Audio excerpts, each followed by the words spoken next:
Happy birthday, Wade. Oh, thanks, man. What is it? It's a hoverboard. What? Oh. What the fuck is this? It's a hoverboard. Look at the box. It says hoverboard on it. It's got wheels. Yeah? That's not a fucking hoverboard, Burn. That is not what Marty McFly flew on. Oh, well, get it out of the box. I reckon you'll enjoy it. Have a bit of a play on it. Whoa. It smells funny. Is it meant to be on fire? It's kind of hurting a bit. Oh, wow. Just like on the news. Fuck! I'm on fire! Help me, Burn! Oh, you look just like Johnny Storm from the Fantastic Four. Oh, thanks.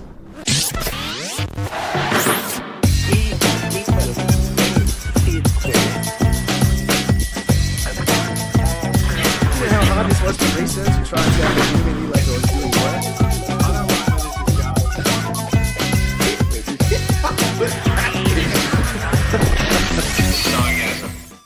So how you going today, Wade? Good, mate. The burns have almost healed up, but I'm feeling good.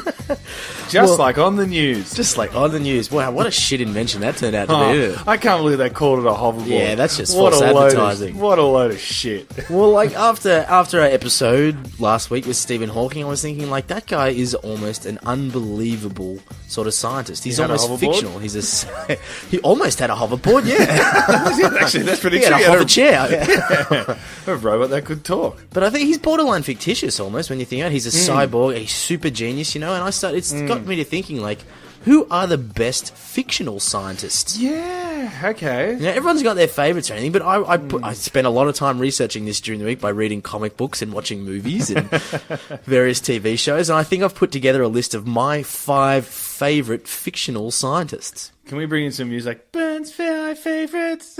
Oh, yeah, that'd be awesome, actually. I don't know if we're that professional enough. No, we're not. We just do not have the time. If anyone's out there and would like to make some theme songs for us, we'd encourage it. Sounds good to me. Okay, so what is it? What's so start at 5. I'm definitely counting down. Who the fuck starts at number 1? What a spoiler. Yeah, that's true. Yeah, how shit is it when people do a countdown, like, starting at number 1? And it's like, well, now you've just, like, gone to 5, and the 5th one's obviously the least all going aggressive. down. It's like if you have a steak and 2 veg meal and you eat your steak first. Like, what the fuck are you doing? You clearly got to eat your carrots and your potato and save your steak till last. You save the best till last. Yeah, true. It's like eating your burger and eating the chips. Yeah, right. Yeah. Weird. You know, some people. Strange. Yeah, I don't know. I don't want to be those people's friends. Yeah, before you know it, they're starting a podcast. So number 5, starting with Bruce Banner. I know where I can do the most good, but it's where I can do the most harm. You know who Bruce Banner is? Bruce Banner is Hulk. He is. Yeah. Well, that's his alter ego. I'm talking about Bruce Banner here. Hulk's an idiot. Hulk's a big fat moron who likes breaking shit. Bruce Banner is a legit genius, though. Yeah. No, he is. He's a nuclear physicist, isn't he? Yeah, that's right. Yeah. He's a nuclear physicist. His dad was also an atomic physicist who killed his mum, but... Yeah. Wow, okay. Yeah. So that's why they reckon Bruce has that split personality. He had to deal with his dad being abusive and killing his mother. So he sort of escaped and developed multiple personalities. Yeah, you're pretty much like guaranteed of having some sort of issue. Yeah, it ruined him growing up, honestly. So if you look into the backstory, Bruce Banner actually, when he was in high school, built a bomb and planted it in the school basement. Holy crap. Yeah, I know. It's a bit too close to reality when you think about how long ago this was written. There are kids doing this for real these days. I know. Wow. Now they get expelled and arrested. Bruce Banner got taken in by the military because they noticed how smart he was. Make sure you don't check my background. Do you find it funny that Eric Banner played Bruce Banner? I do. And do you ever kind of have to think to yourself, okay, Eric or Bruce? No, it's Bruce because Eric Banner's the actor. Do you ever? Yeah, I always have think to go. There's alliteration in all the comic books, like Peter Parker. You know, they've always got that double-barreled name. A lot of them. Yeah. Who's the other one? So Peter Parker's Spider-Man. Oh, there's heaps of them out there. Yeah. I can't think of any now. Lois Lane and Clark Kent. Yeah, there you go. Yeah, they're all over the place, honestly. There's a lot of guys that have that sort of style of name in comic books. I don't know what it is. It's kind of like ska bands. You have to have 3 names that have a ring. Yeah. You know? And what's Deadpool's name? Wade... I don't know. He's not alliteration. No, I don't think so. There's a few that aren't, but a lot of them are. You would remember Deadpool's name, wouldn't you? I do. Especially if it's Wade. I know. Jesus. Not many things are named Wade in Australia. Mostly, I think it's mostly a lot of people named Wade in the US. No, Wade is usually just walking in waist deep into water. It is. Yeah. Yeah. What a shit name. Burn. Yeah, catching fire. Fucking rad name. It's not even spelt like the fire one. No, I found out my name actually means ditch in Irish. That's what it translates to. What? Mom, Dad, why'd you name me Burn? Oh, well, son, you put us in a financial ditch. We just have not got out of it. That's right. And we So won't you're make on it your less own now, offensive. son. Happy 12th birthday. That's right. Good luck. And that's Don't why make you're any going to bombs on the scientific testing. schools. Yeah, that's right. Ugh. Now, he recognised the errors of his ways. He went and did a Bachelor of Science. This is back to Bruce Banner now. And he became the Hulk after he saved a youngster who had wandered onto a nuclear test facility where they were conducting a bomb test. So there is good in him. There is good in him. There is good in him. So the teenager walked on. He saw him. He ran out, pushed the teenager into a burn or a ditch. And he got a massive hit of gamma radiation from that bomb explosion, and that turned him into the Hulk. Okay. Yeah, because gamma radiation is like a very, very dangerous type of radiation. Yeah, You don't got expose yourself to gamma radiation. It's hoping to get turned into the Hulk. Yeah, alpha, beta, gamma. Like gamma's like, ugh, that's like ionizing radiation. Yeah, that's like a hectic one, right? Yeah, yeah. Highly penetrating. Yeah. So alpha is just like a helium nuclei. Gamma is like a beta particle. Sorry. Beta is like an electron or a positron. Then they're easily stopped. However, gamma radiation, that's the one that needs lead. Foot of lead or something, Yeah, right? a foot of lead to stop it. Yeah, okay. So that's the one that Bruce Banner got hit with and turned him into the Hulk. But apparently, the Hulk and Bruce Banner, they're different people. Okay, everyone thinks they're the same, but they're not. There has been issues where they've split the Hulk and Bruce Banner. They've managed to separate the personalities out. And what actually happened was the Hulk went rampaging, destroyed heaps of shit, like messed up the place. And what they had to do, they actually had to put Bruce Banner back into the Hulk because they worked out Bruce Banner, even though he's not part of the conscious Hulk, he's part of the subconscious Hulk. He restrains the Hulk. He stops him from going full on cray-cray. I'd argue, though, that's still the same person. You'd argue, yeah, they're the same body, I guess. Yeah, same body. It's like, it's not like something went inside, Bruce Banner. Well, Bruce Banner, when you Well, look that we into know it of, as well, unless you buy apparently the he's, over 18s comic. according to the comics, he's immeasurably intelligent as well, Bruce Banner. Yeah. Like, well, all even the in the intelligence tests, Avengers he films, goes past him. He's like... Yeah, he's clued on. Yeah. He was the one who found the Tesseract, I believe, in the Avengers films by fucking with some stuff. So he's a smart guy. That's why I've put him as number 5. The reason he's not higher up is because he clearly suffers from multiple personality disorder, And let's be honest, we don't want deranged people with weapons. Well, he's borderline mad scientist, Yeah. And all scientists are a little bit mad, I think. It's funny because even in Superman, they had like this evil scientist. They used to live on this mountain, and there's one of the old Supermans, like from like the 60s or 70s. And the actual person was made out to look like Tesla. No, I'm serious. Yeah, like Nikola Tesla, like the way that the moustache and stuff like, and they even had like a Tesla coil, like at the top of the mountain. Yeah, like trying to create this death ray, which is exactly what Tesla kind of claimed that he had created, is like a weapon to end all wars. So it's quite interesting. A death ray. Yeah. Oh, dear. It's funny though how these people find so much influence in science. Like, I know it's science fiction, but just how influenced they are by the actual scientific endeavor. It's awesome. It's awesome, and it's so cool because you look at all these superheroes and they're somehow related to science. Yeah.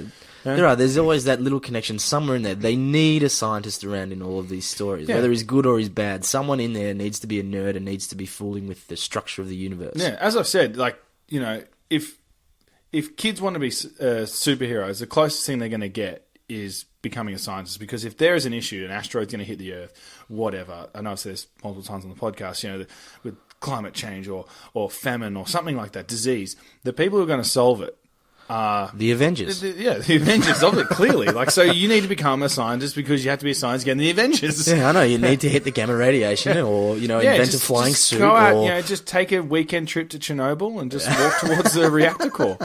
And you'll become the Hulk and you can join the Avengers. Bingo. There we go. And then you can save the world from climate change. Yeah, save the world from climate change. / asteroid aliens. Yeah, and GMOs. All right, number 4. and GMOs. Number 4 is Baron Victor von Frankenstein. It's alive! Oh, it's alive! It's alive! It's alive! It's alive! Von Frankenstein. Everyone knows he is. Dr. Yes. Victor Frankenstein, someone's referred to. No, a lot of people confuse the monster as Frankenstein. Yeah, well, correct him, Wade. Who is Frankenstein? Frankenstein, he's the actual doctor. What did he do, though? Oh, he created the monster. I was about to say he created Frankenstein. Yeah, he created the monster. So ingrained. Yeah, and it was actually really cool because in Geneva, in this park, they've actually got this statue. I think if people follow us on social media, I recently went to Geneva, and I took a photo next to the Frankenstein statue. Yeah, because that's where the author... Frankenstein monsters statue. It's actually a Frankenstein tribute. It's actually got the monster there, but it's actually a tribute to the novel Frankenstein because that's where it was written in Geneva. I recently watched the movie I, Frankenstein with Aaron Eckhart in it. It's fucking terrible, honestly. Oh, is it? Yeah, its idea is that Frankenstein's monster tries to make amends for all the bad things he's done. He's lived for centuries and blah, blah, blah. Heaven and hell go to war and blah, blah, blah. It is fucking terrible. Don't waste your... Yeah. I'm saving you an hour and a half here. Don't watch that movie. It is rubbish, you know? Yeah, you're all over the movies and stuff like that. I find that very impressive. For some reason, I just don't watch a whole heap of movies. I don't know, I get lost. I love those sort of fantasy movies that sort of walk along the periphery of what is possible and what's not possible with science. But gee, there's some shit out there. Yeah. Every now and then you stumble across one, you're like, this is fucking rad. But there's a lot of crap to get through, honestly. Yeah, absolutely. So I think I'm a bit biased with this Victor von Frankenstein because I am a biologist. You know, this guy literally created life. And it wasn't like he just got one corpse and reanimated it and brought it back to life. He wasn't just doing some really latent CPR kind of shit. He combined heaps and heaps of different corpses into a single being. So like to do that, you have to be an amazing surgeon. You have to be an amazing anatomist. You have to have a pretty good understanding of biology. You have to be a fucking good chemist as well. And he's all fucking with the lightning and stuff too to bring it in there. So there's got to be some physics in play as well. That's a well-rounded scientist. That right is there, a very well-rounded scientist. Yeah, right? Yeah. And like he brought something back to life that had been long dead, stitched together. It's fucking amazing. That's the monster. Yeah, but think about that is really like down there, one of those things that scientists always want to do. He was the first guy to do it, albeit fictional. He still did it first. That's so shit. He was the first one to do it. Well, he didn't technically do it. He's not even real. It's completely fictitious, but he did it. Before Altered Carbon, there was Victor von Frankenstein. Yeah, well, that's really, really cool. Yeah. And you look at the whole famous scene. It's one of the most famous, I guess, theatrical scenes. It's alive! Yeah. It's alive! Yeah. It's all based on a book. Yeah. Like, what a great story. Have you seen Young Frankenstein? Tell me you've seen Young I think Frankenstein. I have, but it was a while is ago. Awesome. That's where he's in high school, right? No. Young Frankenstein. Wait, no, Young Frankenstein. Isn't that the black? Oh, what's his name? Yahoo It's got Serious? Mel Brooks in it? No, it's not Mel Brooks. Ah, yeah, you're right. Yeah. Mel Brooks movie. Yeah, it's a Mel Brooks movie. Yeah. It's Yeah, in no, black I know and what you're white, talking about and now. It's great. It's Yeah. fantastic. And his assistant is like, will follow him around in the hump. He'll be like, yes, master, and all this type of stuff. And then like the next scene, his hump changes sides, and he goes, and Frankenstein will turn around and be like, wait, huh? And he's like, what? Never mind. It's so great. It's so awesome. Yeah, Young Frankenstein. You got to watch it. Young Frankenstein, I will. It's got to be fucking better than I Frankenstein. Yeah, I Frankenstein. A bit hit and miss those Frankenstein movies, you know? Yeah. All right. Number 3. I reckon this will be a crowd favourite. Dr. Emmett Brown. Dr. Emmett Brown. Dr. Emmett Brown from Back to the Future. Modeled off Doc. Einstein. Doc. Yeah. Doc Brown. Okay. Doc Brown, yeah. Okay. You know, he invented a fucking time machine. You know? Yeah, also a fucking hoverboard too. Yeah, I don't know if he invented No, that. he It was didn't just invent in the the hoverboard. future. It was just yeah. in the future, yeah. Now, there's a couple of things. Firstly, he figured out time travel, and like, let's be honest, everyone will be, I can hear the voices now. Well, the time traveler was written before Back to the Future. Wank, wank, blah, blah, blah. This guy made a fucking time machine out of a DeLorean. Okay. More than that, he powered it with rubbish, so it was essentially renewable energy. He was taking care of 2 problems with one stone. Then That's awesome. Clearing out rubbish whilst traveling through fucking time. I remember that scene where Marty McFly comes out from his house and he's putting all the Pepsi cans and the I think it was banana peel and stuff like that all from the bin into his car. It's like, wow, what an efficient way of dealing with What a great idea to generate 1.2 gigawatts of energy or something as well. I wonder if there's any kind of correlation or causation with like riding in DeLorean and then making out with your own mother. Oh, yeah, that's weird. Yeah. Yeah, maybe. Pretty fucked up. It's pretty weird. I reckon DeLoreans were really popular when that movie came out, and then the first car park those people ever drove into and realised they couldn't get out of their fucking car. They're like, this is a shit car. No, everyone wanted a DeLorean because it was like, you could, oh wow, the doors go up. It's like, oh yeah, good luck trying to park in a shopping centre, dickhead. A nice one. All these people crawling out the bottom of their car to get out. Yeah. Oh, God. I still want one, though. Yeah, they still want one too. Yeah. We're dickheads. But anyway, I like a few things about him. Firstly, he looked like Einstein. Like, he had the same hair How good were going his on. glasses? Yeah, that was right. His glasses, It's pretty cool, right? Do you reckon he could see through those? Nah, I totally know. Yeah. No, his eyes always, he kept putting him down, had the big lenses on it. Yeah. So he looked like a fucking proper scientist, right? Now, he was clearly a conservationist as well as a physicist as well, which is rad. And then when you think about every time he went to a destination in time, whether it was the West or the future, he spent his whole life trying to close the time loops he'd started. But every time he went there, he was fucking cool. Like, he knew the fashion, he knew the style, he was in that time. Yeah, yeah. So fashionable, interrenewable energy, and time travel. Yeah, super cool. Yeah. He laid that chick back in the Wild West period, remember? Had kids with her. Doc, you crazy He bastard. shot down Marty McFly, who was getting hung in town from a distance with that rifle. That's right. See? Yeah, well, So- that's an understanding of physics, I reckon. Yeah, That's of cool. course, but that would have helped. You still got to be a good shot. There's wind and all that other stuff. But think about it. He did what all of these other scientists I've talked about haven't been able to do. He was a scientist, and he was fucking cool. Not many scientists could achieve that. Yeah, I remember actually, because Christopher Lloyd was recently out here down in Sydney for like this, I don't know, nerd thing, this comic, I don't know, it's like a Comic-Con type thing. Okay. I remember I emailed the promoters, I'm like, can we interview Christopher Lloyd? They never got back to me. Well, no, they probably listened to a couple of episodes. I'm like, yeah, this is not for you. Yeah. That's right. Christopher Lloyd doesn't like swearing. Well, fuck you then. Yeah, well, Christopher Lloyd can go fuck himself. What's up? What's next? Number two. Like, once I got down to the Doc Emmett Brown thing, it sort of kept me going, and then of course I had to go with Rick Sanchez. Yeah! Rick and Morty. Rick and Morty. Rick and Morty. They're modelled off Marty and the Doc Brown, right?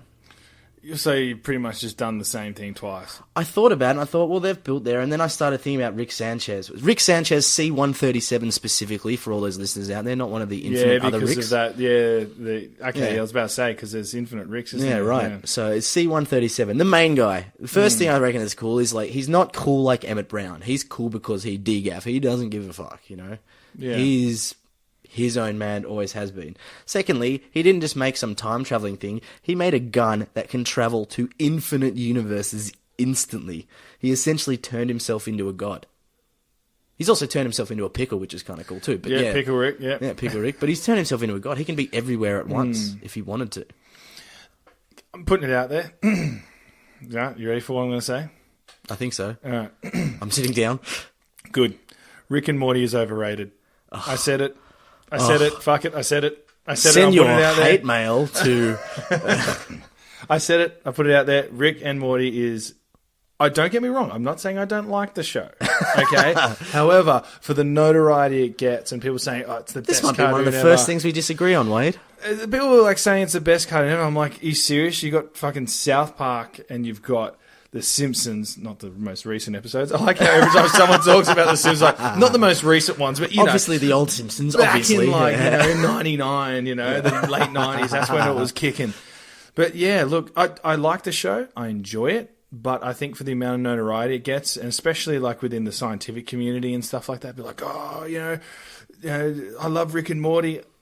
I don't know. I just like it's good. I just All right, let's while we're opening this can of worms, I'm going to finish the top here. I like Rick and Morty way better than South Park. you motherfucker. Yeah, I do. I love that show. More than South Park. More than South Park. Wow. Well, More than this South is Park. like one of the few things we disagree Yeah, I know. on. I don't think this podcast is going to go on. No, Thanks for listening to that thanks last for listening, episode. guys. Yes, almost made 100 episodes. Well, let me see if I can bring you around to Rick Sanchez, Okay. okay? If you think about it, he's clearly a skilled physicist, right? Very, Obviously. very, yep. Obviously. He's got to be a chemist. Think about some of the shit he mixes, all the potions, turning himself into a pickle, serums and stuff like that. He's clearly an amazing biologist. He's not only understood all of the life on Earth, but all of the life in multiple universes. He's clearly an astronomer, an astrobiologist. Think about all the sciences he actually understands as well. He's a very good scientist. Yes. Okay.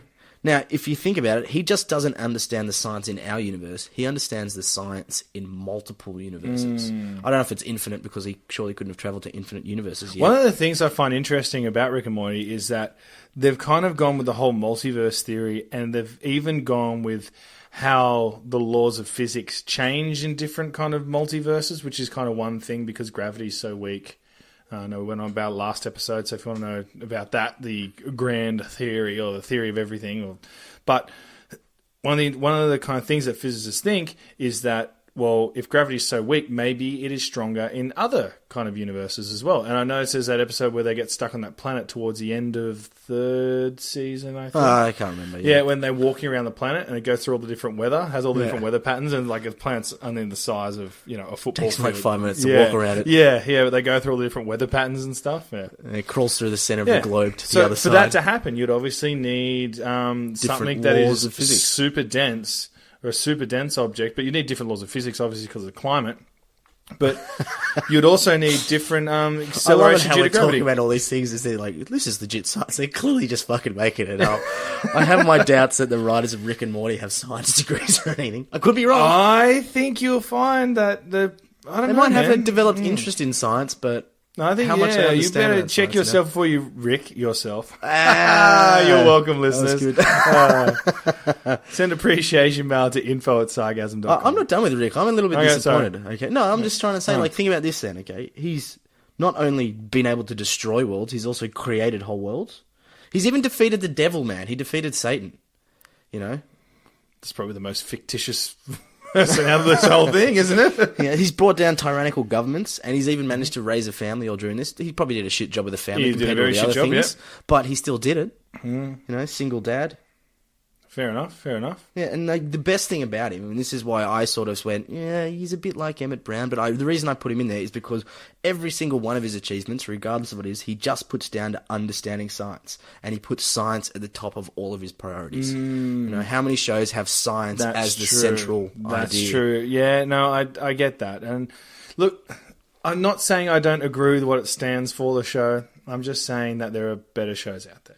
I like it, but there are better shows out there. I don't know. Okay, well, I think I'll take us to our number one, and you and I can agree that this is probably the best show that's out there. I hope it's not.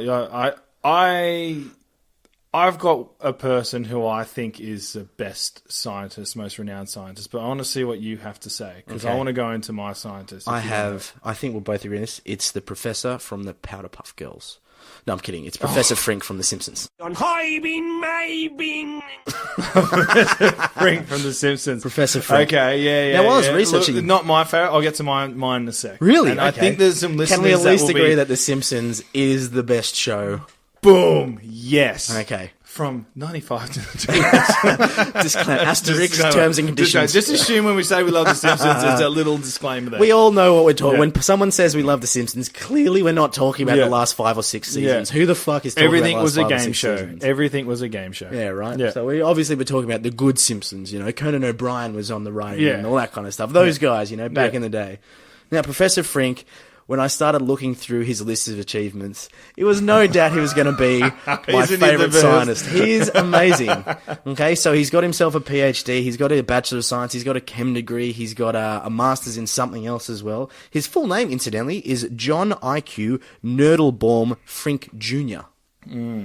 Wow, that is a mouthful. Yeah, that's I would go with Professor Frink as well. Gleaven, that's him. So he's clearly got some sort of Tourette's going on. So I think that's kind of nice as well that he still is a man, quite clearly. Yeah. He's not a god like Rick Sanchez or some sort of superhero like the Hulk. Professor Frink is a man. I know it's a little bit unrelated, but I just, for some reason, how when you talk about Simpsons, we had those flashbacks. Do you remember that episode, which may have been, I think it was the late 90s, where the one where we know all your secrets. It's like the village of the Village of the Damned. Village of the Damned, it's like a rip off of that. And then they go, it's like, guess who's been practicing medicine without a license? And then it goes to, Hibbert. And he's like, he goes, that's right, Homer Simpson again. Yeah, that's right. In the distance. There are so many good episodes of The Simpsons. Fantastic. So if you don't enjoy The Simpsons, listeners, you are wrong. Yes, you do enjoy it. There's You no. just clearly haven't watched enough of You it. clearly haven't watched enough, Oh, it's and you've fantastic. probably got no friends, and you're probably still a virgin. All right, now Professor Frink. Yeah. Yes. And that's a Although, scientific I think fact. If you enjoy The Simpsons too much, you're also probably still a virgin. Yes, is that healthy? There's a spectrum. There is. So Speaking of autism, it's Professor Frink. Back to Yeah. I think he's got Tourette's though. Tourette's, Having okay. Glavin and Flavin and all those Yeah. words he throws in. Professor Frink apparently has an IQ of 197. Now it was 199, but during the intellectual takeover of Springfield, he suffered a concussion.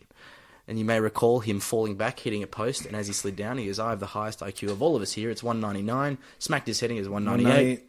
197. Yes, so yes, his IQ is yes. now 197. Yeah. Still ridiculously high, though. that is very high.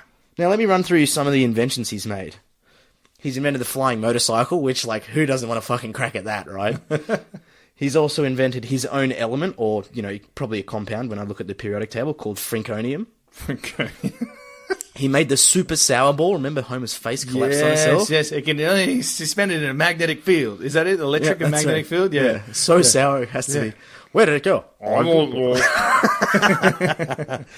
He's also made a death ray, which was kind of warm. He's old multiple robots. He's made heaps and heaps of different robots, from like itchy and scratchy characters to dogs and things like that. He invented mood pants. Mood rings. He made mood pants. He's made a sarcasm detector.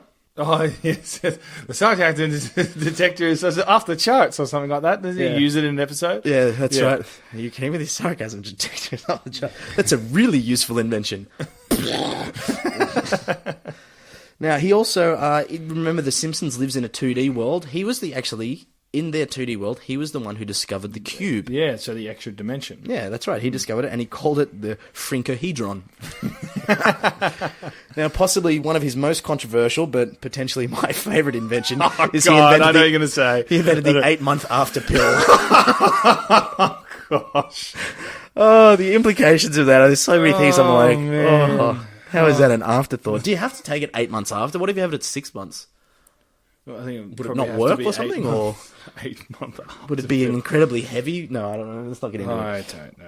I don't know. Oh, okay. I cannot believe, though. It's interesting. I really thought you're number one scientist, and I don't know. Can I tell you why he's my number one? Oh, sorry. Yes. Okay, the reason I chosen him for my number one is because he's got an aptitude for all things science, like physics, biology, everything, everything.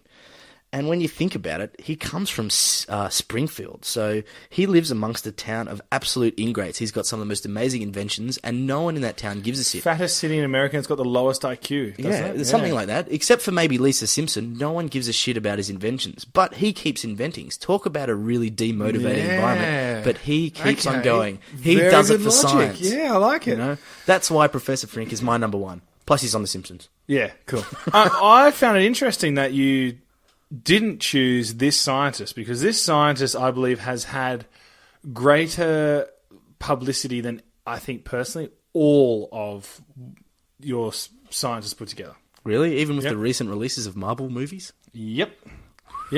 Spock. Live long and prosper. You missed Spock. Dr. Spock. Yes, Dr. Spock. So, for those people who don't know, Spock serves aboard the Starship Enterprise as science officer, first officer. Those people that don't know, who are you? I'm just saying. Who are these people? Look, really? and later he was a commanding officer. And what was it? So Spock is a Vulcan, but he's mixed with humans, so he's a human Vulcan. And it serves as like kind of an important plot element in many of the characters' appearances. Okay, so he's kind of this half alien. And as you know, Vulcans require logic. Like that's how they base their decisions. That's It's their like- thing. It's all and logic. it's No very emotion. exactly. There's no emotion. You remove your personal emotions from it, and you do what is best for everyone. Okay? Yeah, okay. And so it's, live long and prosper. And they've obviously been very successful, kind of, at times. Other times, Spock can be a little bit of a dick because he's half human. I think that's why. I love how he's flawed and he's just like half human. So, Why do we always think that's the flawed side? Why can't we say the Vulcans are the flawed side? well, they're not. They're Okay, Vulcans. because they're logical, duh. They're logical. Fucking idiot. I hate you. So he's kind of this mix between half, and everything he does is, obviously in the interest of, the fleet and the protocol and things like that, and he doesn't like to waver from the protocol. So although Spock is awesome, I really feel he'd be a pain in the ass to work with. Yeah, you're probably right. But most scientists are. That probably makes him a classic scientist, or a scientist in the classical sense. But he also has a history of science in his family. So he was born, obviously, on the planet Vulcan on January 6, 2230. Right? His father was an astrophysicist and a diplomat, and his mother, now called Amanda Grayson, was a human and was a school teacher.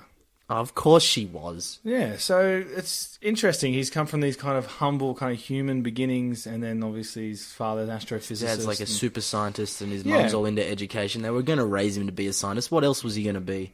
Yeah, well, exactly. Marie Curie's parents were school teachers, weren't they? I don't know. I think her dad or something was. One of them was definitely a school teacher. Yeah, could be. So it's kind of interesting because the evolution of Spock, and this goes to show... I feel like you'd have to be a school teacher to live on Vulcan as a human. You know, you're so used to dealing with kids on the spectrum. You go to Vulcan, you're like, oh, this ain't so bad. Yeah. These kids don't tell me to get fucked. That's right. Dealing with teenagers all the time, you go, yeah, okay. Yeah, I get it. Everyone followed the fucking rules. Yeah. But so Spock's character's actually evolved from the first kind of pilot episodes and things like that. So he originally had a metal plate in his stomach through which he ingested energy. And then he became half Martian in the original 1964 pitch with a slightly reddish complexion and semi-pointed ears. Okay. They have semi-pointed ears. What, just slightly less rounded, or? No, it's just like semi-pointed ears. I don't know what semi-pointed ears are. Maybe it's just like his left ear was pointed. Yeah, maybe. Yeah. But it's kind of interesting because they originally were going to call him Martian. Obviously, if something's called a Martian, it's from the planet Mars. Yeah. So this is really cool because, and it goes to show just how hopeful the directors and creators of, like Star Trek were. Like, it's an amazing show that pushed the boundaries. You look at the amount of inventions that they thought about that were going to lead a certain way, then you look at it around now, and a lot of them, automatic doors. Like originally, like William Shatner was saying that they'd have people either side of the door who would pull the door. Yeah. Yeah, and then they'd walk through. But that was like... I imagine those people had to make the sound effects too. Yeah. But like those type of basic inventions, like mobile phones... I wonder if those people are credited Skype now. At the end of the show. Door puller. Doorman. Yeah. So Roddenberry's concern, because originally Spock was from Mars, was that a Mars landing might take place before the end of the series. So they changed Spock's home planet to Vulcan. Okay. Yeah, but how cool is that? They were so hopeful that the progress of What was humanity... his name? What was the creator's name? Roddenberry. I think the world of science owes Roddenberry a big apology because we're still not on Mars. Yeah, I know. And that's the thing. You'd probably look around and go, look, all these inventions, but we still, like, come on, guys, we can work better than this. Yeah. I often think, like, if we lived in a Star Trek world, like, I remember one of the, not the original series, but one of, like, the movies in the 90s. And I remember... Picard was saying in it, is like, they're talking about money. He's like, no, we don't work for money. We work to better ourselves as a society. And I thought that's so fucking cool, It's always had very noble intentions. Did you remember? I should have chucked Spock on my list. Yeah. All right, Doc Brown, you're out. Yeah. So the NBC executives were concerned about Spock's ears. Okay? Not the reddish colour of his skin. Oh, no. like having red skin, which could be considered somewhat racist. I don't know. I think Star Trek had sort of covered that by having multiple different skin colours on the thing. Maybe we need a red. Maybe we need a red, yeah. Okay. But they felt that the pointy ears made Spock appear satanic. Yeah. Which I don't think that happens at all. You reckon? Well, I guess so. Like, if you picture Satan, I don't really see him with rounded ears. I guess he's got pointed ears. Although, if it was a correct decision to get rid of the hooves and goat legs, Yeah, that's true. We'll have him carry a trident. Spock originally had a trident, goat legs, and fangs. So, this is also interesting because, the first interracial kiss between, Captain Kirk and Uhura? Yeah. Yeah. Well, that was obviously in the episode In Plato's Stepchildren. Obviously. Duh. But it actually been intended for Spock to do that. but obviously Shatner persuaded them to change it because he wanted to kiss the black Shatner, chick. you dirty dog. Yeah, I know. Like, don't get me wrong. And I can speak on behalf of all white males here. Everyone's wanted to make out with a black chick. Or some sort of coloured girl. Yeah. Yeah. Not being racist at all. Like, I think it's fantastic. So that was the first interracial kiss. On television. On television. Yes. Yeah, usually you'd be, probably charged for that. But it was the first interracial kiss on television. I think that was so cool. Yeah, that is. But the only problem Star is Trek had Shatner a few of obviously, those things. wanted to go down the history books. But it should have been Spock. Should have been Spock. Yeah, could you I imagine? don't know. I find it a bit weird that Spock might have been the one making out with her. Because, he's supposed to be Vulcan and maybe a little less emotionally orientated. Although there is that episode of him beating a woman as well. So. Oh, my God. Have you seen that? Yeah. He's like, it's not her. And he goes, whack. And just like, it's like the second episode of the original series. Yeah, it's like 2 or 3. I remember watching it. I'm like, Strikes her 2 or 3 oh times. my God. Yeah. Yeah, it was just full on. I'm like, Spock. How times are a change. Like, it's not offensive to beat a woman on TV in the 60s, but, making out with a black chick, that's crude. We don't want to see that on TV. Oh, God. Are the public ready for this? It's so fucking ludicrous, Yeah. But, but it was meant to be Spock who actually made out, but Shatner apparently wanted it changed. So there you go. That is interesting. Yeah. So I've really enjoyed this episode. Me too. That was a lot of fun. Yeah. Usually we're talking about like hard-hitting science, but, now it was we're nice to lighten it up a bit of diet science, if you will. Yeah, that was good. Good. So, guys, you can become a Patreon and you'll get access to special content, which obviously Burns in charge of, which means that there hasn't been much going on there at the moment. Sorry about that, everyone. We've had a bit of problem editing, and my new child has not been sleeping that well. But you can. If you love the show and want to support the show and our social media pages, it's only like $1 a week, and Not even. It's per release. It's per. It's not. It's per week. Oh, never mind. Yeah.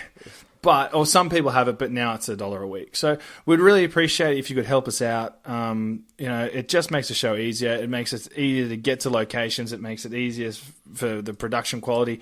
And those people who do help out on the Patreon, you owe them a huge thanks, and we owe them an even bigger thanks because they're able to make this show possible and they make the show better, and they make it more entertaining for the listeners, and they make it more fun for us to make as well. So we're from the bottom of our hearts. Thank you so much to all those people who help out. Absolutely. Yeah. And you can follow us on Twitter at Sci-gasm Podcast, and you can follow us on Facebook. Just search Sci-gasm All Podcast. over the internet. All over the internet. Jump on and let us know who you think should have made the list of the greatest fictional scientists. Yeah, I reckon there's some big ones we've missed. Yeah, absolutely there is. Yeah. Cool.